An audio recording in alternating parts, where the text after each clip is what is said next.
আসসালামু আলাইকুম, কেমন আছেন সবাই? আশা করি সবাই ভালো আছেন। আলহামদুলিল্লাহ আমিও ভালো আছি। দাদার দোকানে এসে বসে আছি, এই জায়গা বিকাশ থেকে কিছু টাকা নেবো এই জন্য।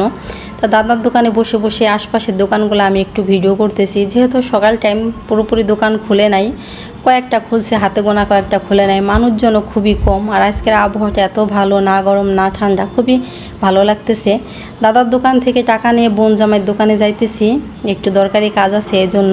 তো যাই দেখি বোন জামাই দোকানে আসে নাই, সে নাকি বাড়িতে অসুস্থ শুনলাম এই জায়গায় আইসা। তো এই জায়গা থেকে ঘুরে পড়ে চলে যাইতেছি, একটু টুকটাকি বাজার করবো এই জন্য। কালকে যে বাজার থেকে কাকচি মাছ আনছিলাম, ভাবছি আজকে বাজারে যাইয়া সুন্দর দেখে নরম দেখে ডাটা আনবো, তারপরে রান্না করব।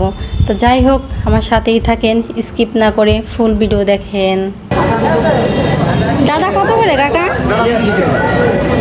এই দাদা পিস কত করে এগুলো? এই দুইটা আছে না হতে হবে এই যে 40 নিলে একদম 30 এই দুইটা আর এই আলু নিলে একদম 10 টাকা আর এর মুদা এই 30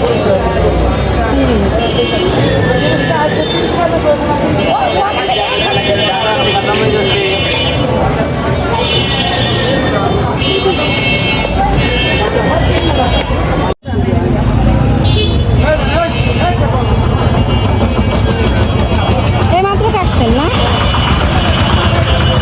দাম হয়ে গেল তো দেন এই জায়গাটা দেন।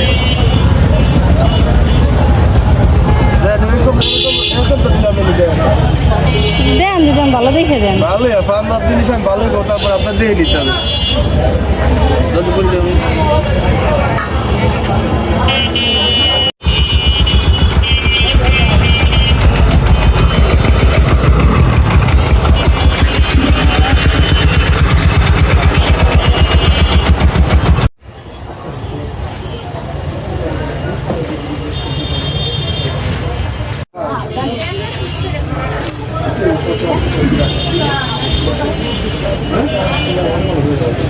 খাটা তো দেন না কাকা। দেখেন খাতায় কোনো তো পান নাকি দেখেন বাইক করে আমরা তো বাইক করতে পারবো না, আপনি দেখতে বাইক করতে পারবো। মাল কেমন আসলে মাল এই তো বাজার থেকে বাজার করে নিয়ে চলে আসছি। প্রথমে দেখাইতেছি, এই যে আজকে বাজার থেকে তাল শাঁস কিনে আনছি। তাল শাঁসই প্রথমে দেখাইতেছি। তাল শাঁসের বোতল প্রায় শেষ, এখন পর্যন্ত এই বছর আমাদের তাল শাঁস খাওয়া হয় নাই। তাই যে আজকে বাজার থেকে কিনে আনছি, একবারে উঠাই নিয়ে আসছি। বাড়ি থাকলে যে কয়বার খাওয়া হয়ে যায় তো তার ঠিক নাই। তো একটু নরম নরম দেখে আনছি, শক্তগুলো আমি আবার খাইতে পারি না, তো নরম দেখেই আনছি। ঠিক আছে, এগুলো নরম আছে, শক্তগুলো আমার কাছে একটু ভালো লাগে না, এরকম নরমগুলোই ভালো লাগে। তারপরে কিনে আনছি হচ্ছে লেবু। এই লেবু তো আমি অনেক পছন্দ করি, বাসায় লেবু নাই, তো লেবু কিনে আনছি। আমাদের বাবার বাড়ির গাছে অনেক লেবু ধরছিল, সবগুলা ঝইরে পড়ে গেছে, সে জায়গা থেকে আইনে তো খাইছি। এখন এই যে তারপর কিনে আনছি, পরে ফ্রিজের ভিতরে যে লেবু আছে ওইটা আমার জানা ছিল না, এক কোনায় পইরা ছিল, কালকে দেখি নষ্ট হয়ে গেছে, ফেলাই দিছি। নষ্ট বলতে কি হলুদ হয়ে গেছে, তো হলুদ লেবু আবার আমি খাইতে পছন্দ করি না, আজকে যে কাঁচাগুলো ফেলাই নিয়ে আসছি, কাগজি লেবু। তারপরে এই যে বাসায় লবণ শেষ হয়ে গেছে, লবণ নিয়ে আসছি। তারপরে এই যে ডিম নিয়ে আসছি, ডিম শেষ হয়ে গেছে প্রায় এক সপ্তাহ, আনবরঙ্গ করে আনা হয় না, তা আজকে নিয়ে আসছি। তারপরে এই যে আর একটা জিনিস আনছি, দেখেন এটা কি আম বলেন তো? এই যে আম নিয়ে আসছি বেশি করে এই জায়গা। এই আমটা আবার সবসময় আমার পছন্দ, এটা হচ্ছে আম্রপালি আম।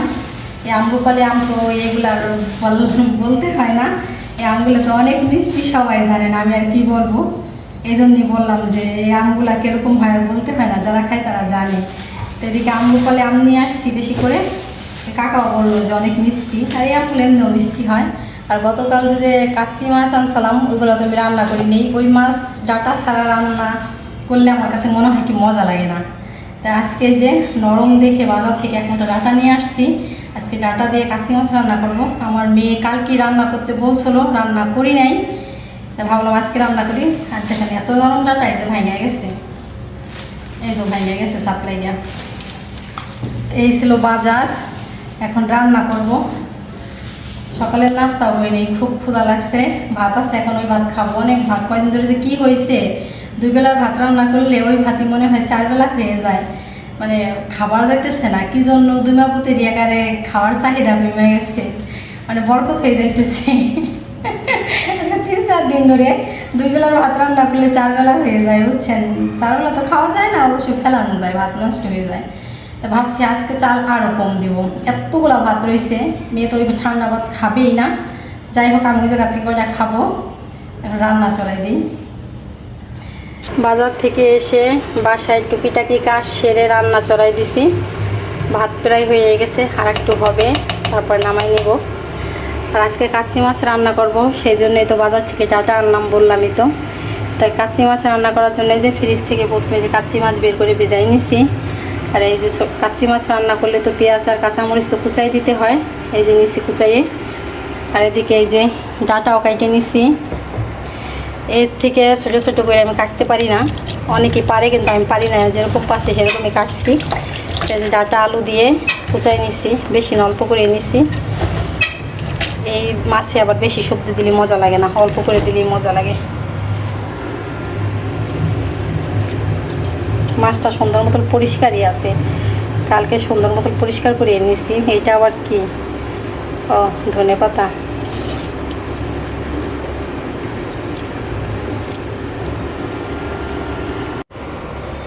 পাতলা করে একটু ডাল রান্না করতে চাইছিলাম, কিন্তু পাতলা করে ডাল রান্না করলে সেই ডাল ধরাই থাকবে, খাওয়ার হবে না। এক পথ রান্না করতেছি 2-3 দিন ধরে, তাই থাকে পড়ে, খাওয়া হয় না। গতকালকের মাছের তরকারিও রয়েছে, এতে কাচ্চি মাছের ভাজির সাথে আবার পাতলা ডাল হলে ভালো হয়। কখন মশলা বের করে রাখছি, এখনো মশলা সেই শক্ত, নরমই হইতেছে না। ও মা, আমি বরাবর সবসময় যেভাবে কাচ্চি মাছ রান্না করি সেইভাবেই রান্না করতেছি। প্রথমে কাঁচামরিচ পেঁয়াজ হালকা একটু ভাজা দিয়ে তারপরে সে পরিমাণ মতন, মানে সামান্য একটু মশলা দিচ্ছি, একটু জিরা বাটা, রসুন বাটা আর একটু আদা বাটা দিয়ে কষাইতেছি। যে এখন এর ভিতরে দিয়ে দেবো ওই যে ডাটা সবজি কেটে রাখছি, দিয়ে দেবো।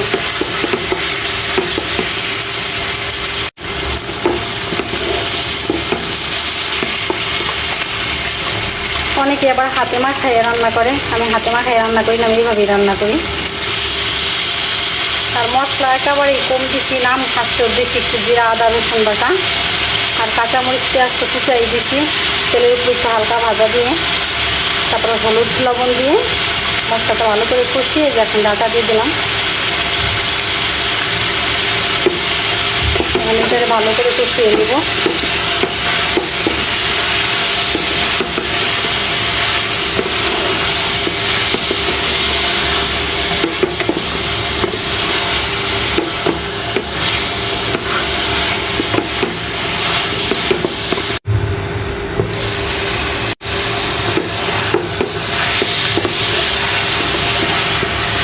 মশলার ভিতরে সবজি দিয়ে ঢাকনাটা দেখে কিছুক্ষণ কষিয়ে নিলাম। এখন দিয়ে দেবো হচ্ছে পানি। পানি দিয়ে আর কষাইলাম না। আর এই ছোটো মাছের ভাজি করলে পানি দিয়ে সবজি কষাইতেও হয়, লাগেও না। এখন যে পানি দিয়ে দিব একেবারে সেই পানিতে সেদ্ধ হয়ে চচ্চড়া হয়ে যাবে, মানে কড়াইয়ের সাথে একেবারে এইভাবে লাগাই ফেলবো। ছোটো মাছের ভাজিতে এইভাবেই খাই, ঝোল তো খায় না। এই পানিটা দেওয়ার পরে পানি যখন বলক আসবে তখন মাছে আবার তেল হলুদ লবণ মাখায় রাখবো, তখন দিয়ে দেবো মাছ।